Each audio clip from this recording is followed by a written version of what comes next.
Hey everybody, welcome back to an all new episode on the movie Flix.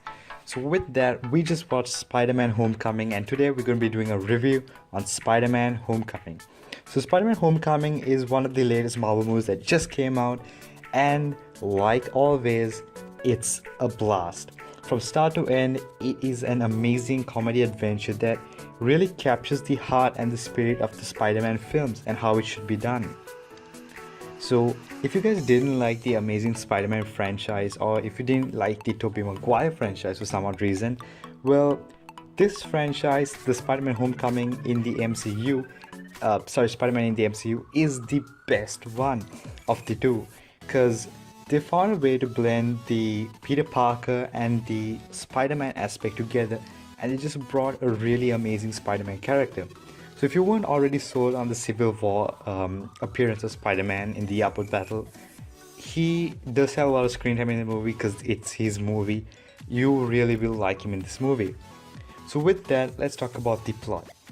This is a very Ant-Man kind of plot. It's a very low stake but very character focused plot that really builds up on the larger cinematic universe. So it is not a team up movie that requires Iron Man and the rest of the Avengers to show up. That's not there. It's a very self-contained, very heartfelt story movie that I really enjoyed. In terms of the plot, it's a simple but very elegant plot that kind of has this high school action comedy story going on, and it really captures the heart and spirit of Spider-Man. So if you liked him in the comics or in the cartoons and you really want to see more of that, this is the movie for you. It's a high school drama that really works well.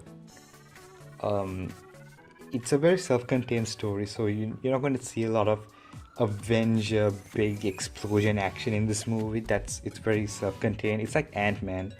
The stakes are very low, but it's a very character-focused movie.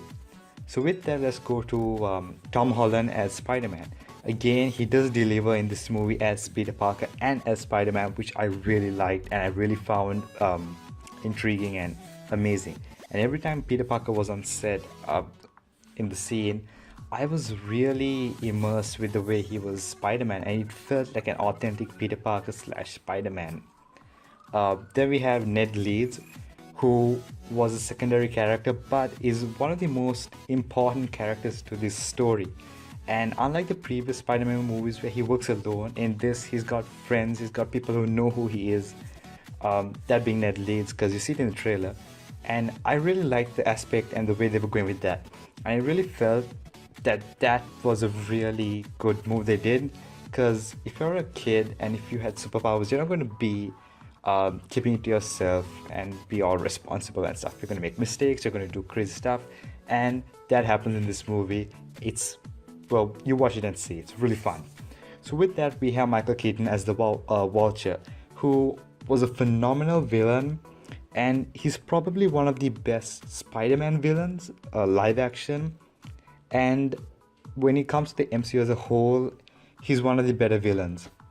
It's Loki, and then you get Michael Keaton as Vulture, which was phenomenal. His acting was really good, and they really went a very unexpected way, because Marvel movies don't really go with the whole villain is the important aspect. This movie did, and I really enjoyed that. So they did a really good job with that. Then let's move on to the Tony Stark doesn't make a big appearance in this movie. Like, he's there, but he's just he's kind of like this mentor to Peter Parker. He's not a big influence, and he doesn't steal the show. I mean, he's there, he's fun to watch, but he doesn't take over the whole movie as a whole.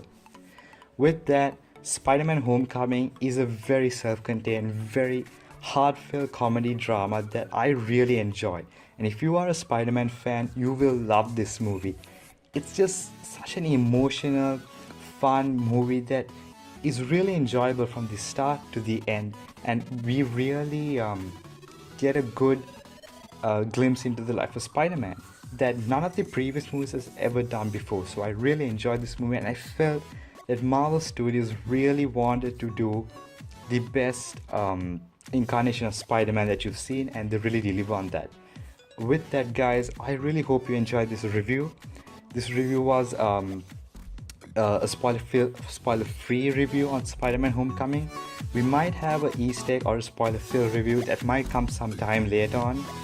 Until then, you could go check out our previous reviews, which we've done on Fast and the Furious, and you could watch the Spider-Man Homecoming trailer.